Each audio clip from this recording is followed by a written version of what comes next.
All right, chapter 6 of Restart. And this chapter is called Brendan Espinoza.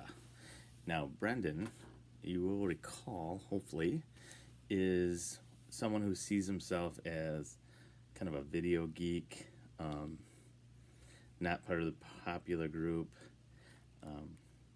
And so, in an earlier chapter, when Chase came to his table, he was like a little afraid.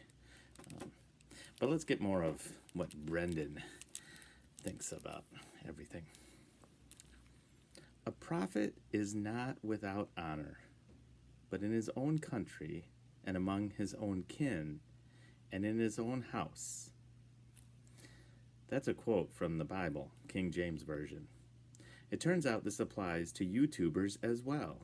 Here I am, ready to shoot the greatest video in the history of humanity, and I can't get anybody to help me. Come on, you guys, I plead with my fellow vidiots, members of the Hiawatha Middle School Video Club. You can't all have dentist appointments. It's against the law of probability. All right, you got me, admits Hugo, raising his hand in surrender. I don't have a dentist appointment. The reason I won't help you is because you're completely out of your mind. What do you care? I shoot back. That's my problem, not yours. I'm not asking you to do the hard part. I just need someone to be my wingman. Shoshana, you'll help me, right? Not in a million years, is her reply. You're going to get yourself in trouble. I'll put your name on YouTube as a co-producer, I say. Oh, good, she drawls. It'll help the cops spell my name right when we get arrested. I'm out, Brendan, and you'd be out too if you had any sense. So it's no. No from Hugo, no from Shoshana, no from Barton, no from the whole video club. Mauricia even suggests that I should see a mental health professional. I slump against my locker, watching them walk away, deserting me. Where's the loyalty? Where's the club spirit? Where's the fire of creativity? The betrayal stings, but mostly, I hate to miss out on this idea. It could be the next thing that goes viral, but it can't go viral if it never gets made. I look around the crowded hall, kids loading up backpacks for dismissal. Do I know anybody? Actually, I know just about everybody, but none of them will meet my eyes. I'm not the most popular guy at school. I'm not sure why. I'm on the honor roll, president of the video club, champion of the academic decathlon 2 years running. Come to think of it, those are probably some of the reasons why kids aren't lining up to ask what I'm doing after school today. Nobody even acknowledges my existence. Then, out of the passing parade, someone notices me hunkered down beside my locker. Oh man, it's Chase. That's all I need to put the finishing touch on this perfect afternoon. Bad enough, I can't shoot my video. I don't need to hang by the waistband. I don't need to hang by the waistband of my underwear off a peg in the girls' changing room. He pauses, frowning at me, as if trying to come up with where he remembers me from. It must be weird to walk around your own school knowing nobody when you should know everybody. A familiar face, even mine, must really stand out. The cafeteria, I supply. We almost had lunch together. I'm Brendan. His face relaxes into a sheepish smile of recognition. His arm sling is gone, and even his cuts and scrapes are fading. Chase, he introduces himself. I have to laugh. Everybody knows you. How can I forget the face that starred in so many of my nightmares? With Joel Weber gone, I might be the next on the list of preferred targets. I should have told him my name is Harold. Too late now. On the other hand, the word Chase is off the football team. Thanks. The word is Chase is off the football team, thanks to his head injury. and he certainly seems different than he was last year.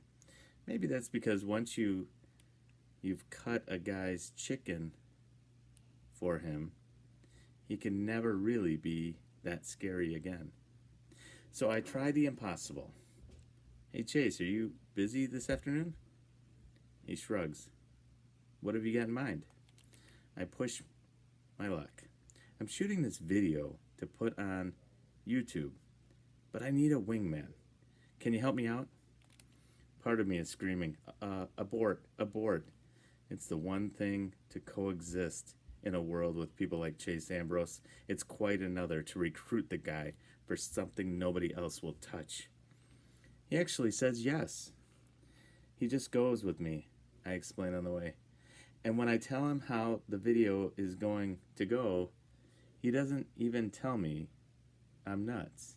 He just laughs and asks me if I'm kidding. Just because something is funny doesn't mean you treat it like a joke, I assure him. Comedy is serious business. If people are going to laugh at this, it'll be because we worked hard at it and got it right. He actually seems to think that over. Yeah, I can see that. But I'm not the one who's going in, right? My doctor would freak out, not to mention my mom. Wow, Chase Ambrose has a mom? I always thought the popular people floated down to Earth in a column of pure light from the great space arc. It's all me, I promise. You just have to work the camera. Work camera number 2. We stopped by my place to pick up the tricycle. Chase even takes it for a test drive on the street, practically crackling with mirth. I laugh too, because he looks pretty funny. He's a tall guy, so that as he pedals, his knees rise up around his ears. My mother comes out to investigate the ruckus. When she sees who I'm with, she's practically ready to dial 911. I can't really blame her. When the Chases of the world hang out with me, it usually means I'm about to be dangled by my feet out a high, high window. It's fine, Mom, I soothe her. Chase is helping me on a video project. Good to meet you, Chase introduces himself politely. She's tight-lipped. Oh, we've met. I get Chase out of there before Mom says something I'll regret. We head downtown, taking turns, alternately riding, pulling, and carrying the trike. Our destination, the shiny bumper car wash on Bell Street. I hand him the school flip cam, and he goes off to distract the attendants. Chase is even better for this than one of the vidiots, because he's kind of a celebrity around town. Not just a star athlete, but the son of the last star athlete. Plus, everybody's heard about his accident over the summer, so all the attention is on him. That leaves me free to sneak around the back and put on the headband with the other camera around it. A waterproof GoPro I brought from home. Sneaking ahead of the next car, I place the tricycle on the conveyor, bracing my wheels against the tire block that moves vehicles through the washing tunnel. Then I sit down on the trike, reach up to the camera, and hit record. My heart is pounding, and I'm tense with anticipation. This is it, the moment of truth. The conveyor pushes me, and the first blast of water hits. It's all I can do to keep from screaming. It's ice cold. Considering the research and planning I did to get ready for this stunt, it never occurred to me that they use cold water in a car wash. I take hot showers. Why wouldn't cars? The frigid blast has my heart beating so fast it's practically popping out of my head. I try to tell myself to get used to it, but it's not possible. I'm hyperventilating to the point where I can't get any air in. Just when I'm about to pass out and topple off the trike, the water stops. Gasping for breath, I glance over to the observation area. Sure enough, there's Chase, filming. I experienced a surge of relief. The only thing worse than going through this would be going through this for nothing. My reprieve is short lived. The soap is next. Pelting down on me like wet snow. They only know two temperatures in here, cold and colder. Two gigantic spinning brushes come at me on robotic arms. I'm vaguely aware that my glasses are gone. That's not important, though. I reach up and confirm that the GoPro is still strapped to my head. Out of the corner of my eye, which stings now from the suds, I see that Chase is still following along. He's hysterical with laughter, but the camera's steady in his hands. And that's the main thing. The rinse cycle is next. More hyperventilating, followed by a blast of wind that threatens to hurl me off the tricycle. Actually, it's great. It's the dryer. It's hot. Even better, it means I'm coming to the end. There should be a light at the end of the tunnel, but I can't make it out much. I lost my glasses when the brushes did their thing. When the door lifts, I pedal out of there, nearly running over Chase. He never stops filming, not even when the manager turns off the machinery and comes to chew us out. Very stupid, Ambrose, he yells. Is this your idea of a joke? You could have gotten him killed, you know. This isn't the first time you've put people in danger in this town. I'm surprised you didn't have a few cherry bombs left over. I'm calling the cops. It isn't Chase's fault, I managed to croak. It's mine. I have very little strength left, but I have to speak up. The whole thing was my idea. It's my video project. I talked Chase into helping me. Brendan? The manager squints at me. I guess I'm not that easy to recognize, soaking wet and half dead, and my skin all slimy. I think I got a wax treatment in there somewhere. Is that you? Why would you do such a crazy thing? I'm the president of the video club at Hiawatha Middle, I supply. Adults always cut you more slack if they think something is a project for school. It does the trick, especially when I promise to put an ad for the shiny bumper on the club's yearbook page. Sure, I get yelled at, but at least no one is talking about calling the cops anymore. The manager even sends me one of his employees into the mechanism to rescue my glasses, which are undamaged except for a small crack in the right lens. We head back to my place. I'm riding the trike, mostly because I'm too weak to stand. Chase carries the precious cargo, the two cameras with the footage on them. Sorry, Chase, I mumble, contrite. I didn't mean to get you in trouble. He cocks an eyebrow. Looks more like you got me out of trouble. All I did was tell the truth. The whole thing was my idea. That guy was ready to have me arrested, he insists. Well, I tell him that's mostly because of your reputation. Oops. That is, your old reputation. You know, for stuff you probably don't even remember doing. In my depleted state, I'm not thinking straight. I'm digging my grave with my mouth. He shakes his head. My reputation wasn't what made the difference. That was all yours. You must be somebody pretty special around here to get the kind of reaction from a guy who runs a car wash. I'm blown away. My record as a nerd and goody two-shoes never seemed like much to me before. For sure, it didn't compare to Chase's athlete, bad boy, big man on campus. But it was my reputation, not his, that got us out of the jam back there. At my house, we managed to sneak upstairs without Mom getting a look at her baby boy in such a state of disrepair. I'd never be able to convince her that Chase didn't do it to me. a bully Palooza where I have half drowned in the river and had my glasses smashed by a ball peen hammer. I can barely bring myself to take the time to change out of my wet clothes. That's how anxious I am to see the footage we shot. I keep expecting Chase to lose interest and take off, but he hangs around, and it starts to sink in that he's just as into it as I am. We watched the video from the GoPro first. It's pretty insane. A blizzard of flying foam and torrents of water and a lot of whimpering. I wasn't aware of that at the time.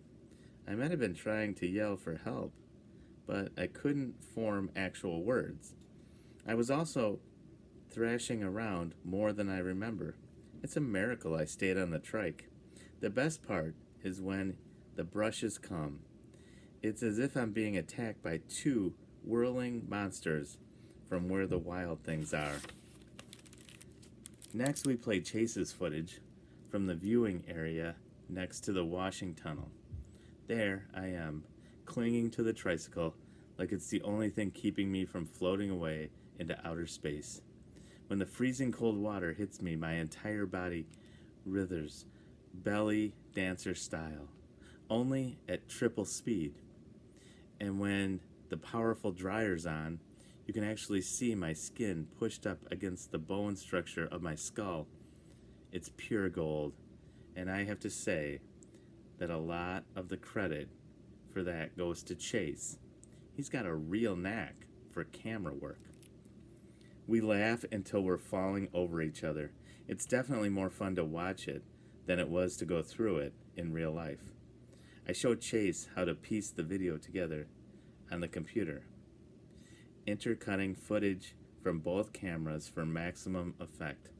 For example, when you see the GoPro image flying all over the place and then jump to me, jerking and flailing, struggling to keep my perch on the trike, it's even more hilarious because it explains why the picture inside the car wash is so wild and chaotic. Chase catches on quickly and adds some good suggestions of his own, like a split screen of both cameras when the spin brushes come in. At last, we set the whole thing to music, Ride of the Valkyries, and upload the clip to YouTube. We give it a title, How to Clean Your Tricycle. Brendan Espinoza and Chase Ambrose, co-producers. I kid you not, he actually thanks me when I include him in the credits. We watch it on every device in our house, the computer, our phones, and an iPad. We even Chromecast it to the TV. It doesn't get old. If this video won't go viral, there's no justice in the world, or at least on YouTube. He's still laughing as I see him out. That might be the most fun I've ever had. I swear. He's like a kindergartner who's just been handed the world's most intricate balloon animal. Without thinking, I reply, "How do you know? You've probably forgotten most of the fun you've had." He looks surprised for a few seconds, and I figure I'm about to get a book bag in the side of the head. Then he says, "Good point, but it was still awesome." Me and my big mouth. I can't leave well enough alone. You know, we've got a video club at school, and you'd be a natural with your camera skills. We could really use you. That might be the dumbest thing I've ever said aloud. Chase Ambrose and his football buddies have made a career out of terrorizing kids, just like the Vidiots. Recruiting him is like inviting a shark over for sushi. He grins at me. When's the next meeting? Interesting. All right. Next chapter is chapter 7, and we're going to go back to someone we met earlier, Shoshana Weber. And if you recall, Shoshana Weber is Joel's sister, and Joel's the one that Chase bullied and they sent him to a boarding school. So we'll see what Shoshana has to say in the next chapter.